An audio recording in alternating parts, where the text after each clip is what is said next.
తాడేపల్లిగూడెం బొలిశెట్టి శ్రీను గారికి ఇస్తారన్న సీటు ఈరోజు మొత్తానికి కన్ఫర్మ్ అయింది.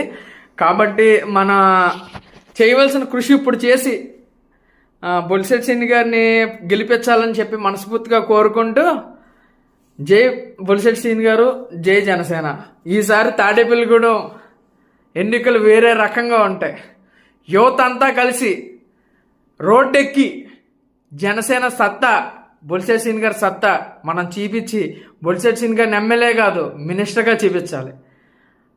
అతి పెద్ద మెజార్టీతో మనం గెలిపించుకుని బొలిశెట్టి శ్రీను గారిని డైరెక్ట్గా అప్పట్లో ఎలాగా మాణిక్యాలరావు గారిని మినిస్టర్ చేశామో మన తాడేపల్లిగూడెం జన సైనికులు అందరూ కలిసి ఈసారి అలాగే బొలిశెట్టి శ్రీను గారిని డైరెక్ట్ మినిస్టర్గా చేయాల్సిందిగా అందరం మనం కష్టపడాలి. ఎందుకంటే మనకి చూస్తున్నారు, మీరు చూస్తూనే ఉన్నారు ఎంత సేవలు చేశాడు, ఎంత కష్టపడ్డాడు పార్టీ గురించి. ఇలాంటి నాయకుడే మనకు కావాలి. కాబట్టి జై జనసేన, జై బొలిశెట్టి శ్రీను.